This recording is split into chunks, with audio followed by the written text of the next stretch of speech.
걸음마 단계에 머물러 있었던 국내 탄소 배출권 시장이 정책적인 변화를 맞이해서 꽃필 준비를 마쳤습니다.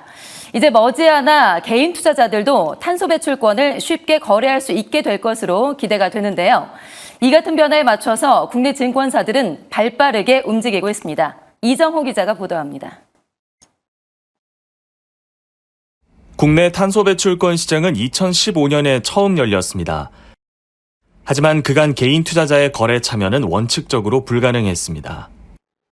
배출권 할당 대상 기업 700여 곳만 참여하는 등 사실상 폐쇄적인 형태로 시장이 운영됐기 때문입니다.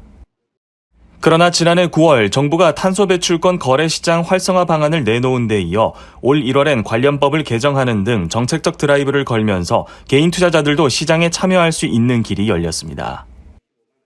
이에 따라 다수의 국내 증권사들은 미래 수익원이 될 수 있는 탄소 배출권 시장 진입을 위해 치열한 물밑 작업에 들어갔습니다.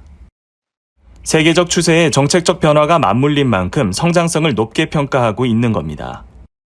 시장의 다양한 참여자들을 불러들여서 시장을 좀 더 활성화시키고자 그런 의지를 좀 나타낸다고 볼 수 있습니다. 금융법인이나 더 나아가서 일반 개인들까지 시장에 참여한다 그러면 배출권 시장은 지금보다는 훨씬 더 많은 성장세를 보일 것 같고요.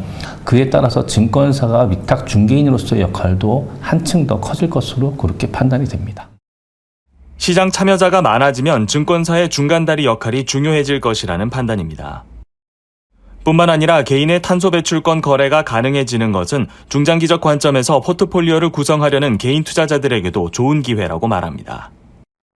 때문에 우리나라의 산업 구조상 탄소 배출권에 대한 고민은 기업부터 개인까지 할 수밖에 없는 시장이고, 개인의 입장에서 특히 봤을 때는 좀 기회라고 생각하는 게 가장 상관계수가 낮은 기초자산이 탄소 배출권입니다.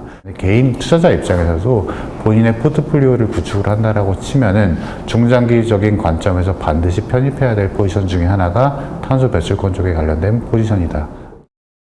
업계에서는 올해 시스템을 구축하고 빠르면 내년부터 금융법인 중심으로 위탁 매매가 가능해질 것으로 내다봤고, 이후 개인 투자자 대상으로 서비스를 확대할 계획을 세우고 있습니다. 2030년까지 국가 온실가스 감축 목표에 도달해야 하는 상황에서 정치권에서는 여야 할 것 없이 관련 정책들의 입법을 총선 공약으로 내세우기도 했습니다. 이 같은 배경에 시장 성장이 가속화될 것으로 전망되는 만큼 증권사들의 발걸음은 더욱 분주해질 것으로 보입니다. 매일경제TV 이정호입니다.